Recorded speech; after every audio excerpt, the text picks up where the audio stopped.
Cześć Rodek. Moje filmy powstają dzięki patronom, za co im serdecznie dziękuję. Partnerem kanału jest grupa Flying Atom, oferująca możliwość kupna i sprzedaży kryptowalut w kantorach stacjonarnych i bitomatach na terenie całego kraju. Prowadzimy również sprzedaż złota inwestycyjnego. Zapraszamy. Dziś została otwarta droga ekspresowa S61 ze Szczuczyna do Ełku. Jest to odcinek, który zapewne wprowadzi ogromną zmianę dla osób jeżdżących w kierunku Litwy, Łotwy i Estonii oraz Finlandii. Do tej pory, przynajmniej jeśli mówimy o autach osobowych, kierowcy z reguły wybierali albo trasy przez Grajewo i Augustów, albo trasy przez S8 i skrót przez Tykocin, który był zupełnie nieprzystosowany do przenoszenia tak dużego ruchu. Od dzisiaj najszybszą i najbardziej komfortową trasą do państw bałtyckich stanie się droga przez Ełk.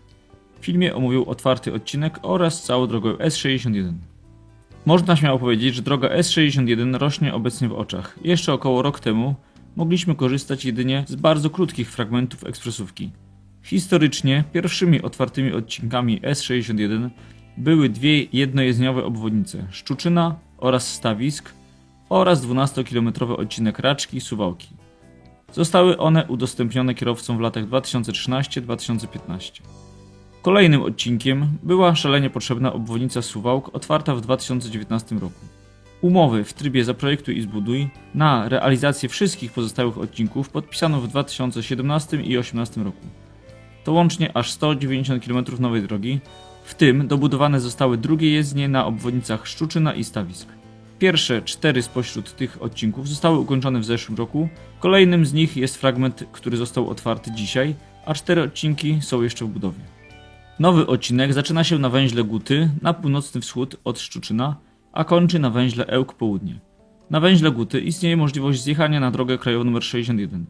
Na razie droga ma ciągle taki numer, jednak po otwarciu całej S61 stanie się ona zapewne drogą wojewódzką. Dodatkowo możliwe, że do węzła Guty zostanie w przyszłości doprowadzona droga ekspresowa S16 od strony Białegostoku. Jest to jedna z analizowanych możliwości.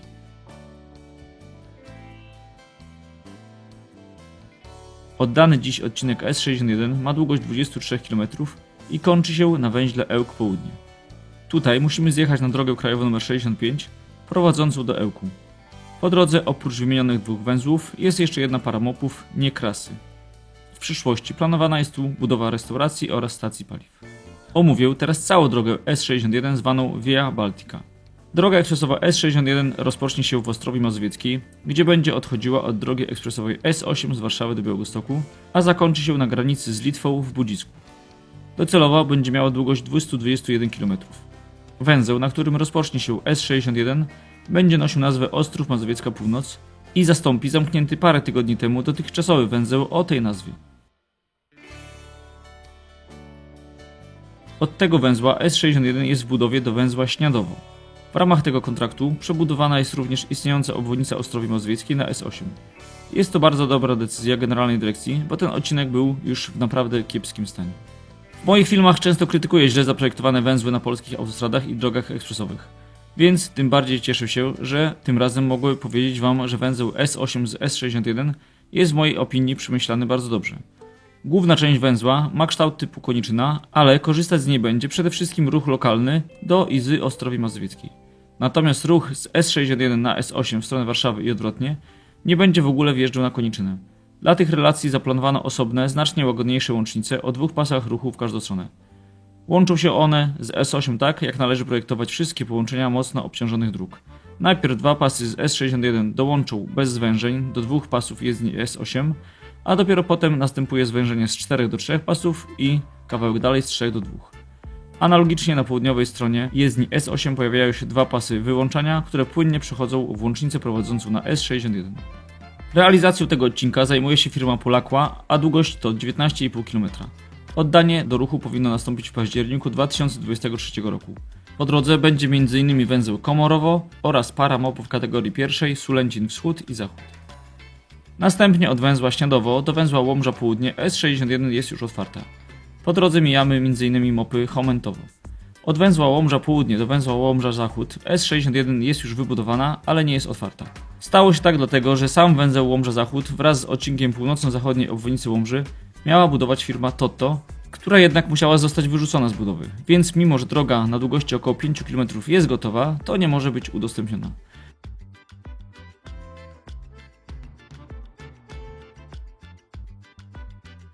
Od węzła Łomża Zachód do węzła Kolno, który znajduje się we wsi Kisielnica, od kilku miesięcy trwa budowa. Firmę TOTO zastąpił tutaj Intercore. Prace na długości 13 km mają zakończyć się w 2025 roku. Aby jednak zminimalizować powstałe problemy, Generalna Dyrekcja wpisała również do przetargu dwa istotne tzw. kamienie milowe. Po pierwsze, w ciągu 9 miesięcy wykonawca musi wybudować fragmenty węzła Łomża Zachód, aby możliwe było otwarcie sąsiedniego gotowego odcinka. Po drugie, w połowie 2024 roku ma zostać zapewniona przejezdność jedną jezdnią, więc na razie mieszkańców Łomży czekają niestety 2 bardzo trudne lata. Ale potem po zrealizowaniu tych kamieni milowych będzie już tylko coraz lepiej. Od węzła Kolno S61 jest otwarta do węzła Ełk Południe. Od dziś jest to łącznie około 68 km. Biegnie on z północy Łomży przez Stawiski i Szczuczyn, a po drodze mijamy 2 pary mopów.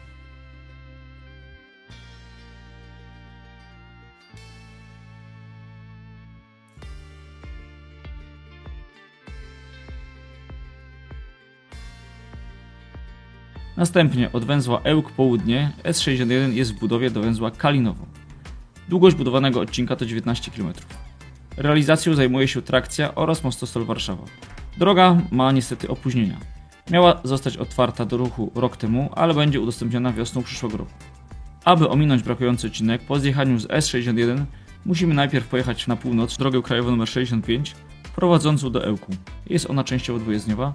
Potem na rondzie w Ełku musimy wybrać DK16, która zaprowadzi nas do węzła Kalinowo. Od węzła Kalinowo S61 jest już oddana do ruchu aż do węzła Suwałki Północ, czyli na długości 45 km. Po drodze mijamy m.in. po zachodniej stronie Suwałki, czyli największe miasto wzdłuż S61. Od węzła Suwałki Północ do granicy w Budzisku S61 jest również w budowie. Realizacją tego 25-km odcinka zajmuje się firma Budimex. Otwarcie ma nastąpić również w tym roku.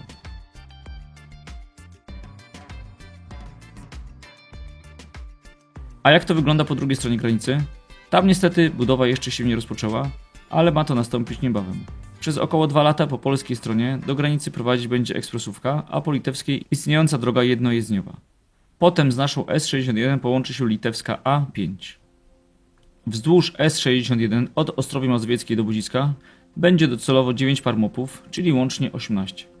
Obecnie są tutaj jedynie mopy kategorii pierwszej, gdzie jest tylko parking i toaleta, oraz mopy kategorii drugiej, gdzie dodatkowo są stacje paliw i restauracje. Na razie nie ma żadnego mopu kategorii trzeciej, gdzie oprócz stacji paliw i restauracji jest także motel. Jednak w przyszłości na kilku mopach motele mają się pojawić. Pomiędzy Ostrowem Mazowiecką a Budziskiem na długości 221 km średnio parkingi będą co 24,5 km. Jest to wartość niższa niż ta, o której mówią przepisy, w myśl których mopy powinny być co 15-20 km. Jednak uważam, że ponieważ droga przebiega przez tereny mało zaludnione, to taka ilość parkingów w zupełności wystarczy. Na koniec kilka ciekawostek. Na drodze S8 w Ostrowie Mazowieckiej do niedawna funkcjonował węzeł Ostrów Mazowiecka Północ. Było to połączenie S8 z drogą wojewódzką 627. Jednak w ramach budowy S61 węzeł ten zostanie zlikwidowany, ponieważ był za blisko nowej S61.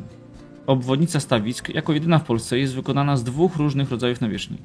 Prawa jezdnia, czyli bliżej miasta, posiada nawierzchnię bitumiczną, natomiast lewa jezdnia, czyli zachodnia, nawierzchnię betonową. Droga S61 ma duży potencjał ściągnięcia do siebie kierowców, którzy dotychczas korzystali z innych dróg, np. ci jadący S8 i DK8 lub DK61 lub nawet DK63 po wybudowaniu S61 będą korzystali z tego właśnie odcinka. Jeśli droga S16 z Ełku do Białegostoku zostanie wybudowana od węzła Guty lub od węzła Ełk Południe do Białegostoku, to S61 od właśnie węzła Guty lub od węzła Ełk Południe do węzła Ełk Wschód będzie wspólną drogą dla S61 i S16. Jest to w sumie dość ciekawa kombinacja liczb. Droga S61 w niektórych miejscach przechodzi przez tereny bardzo dziewicze. Szczególnie odcinek właśnie dziś oddany ze Szczuczyna do Ełku przebiega przez tereny wręcz niezamieszkane.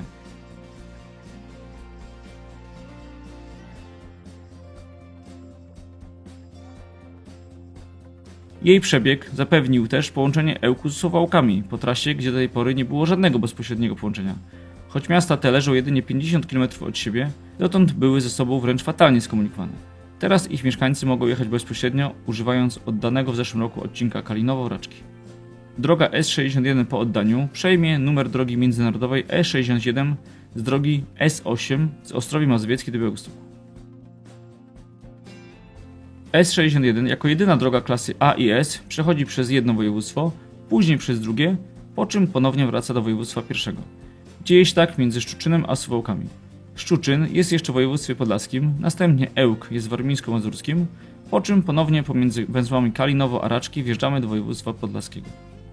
Ogromne podziękowanie dla Krzyśka za wszelką pomoc oraz Szymonowi za wspaniałe materiały filmowe. Pozostałe osoby, od których dostałem materiały, wymienione są na znaku drogowym. Pozdrawiam, Radek.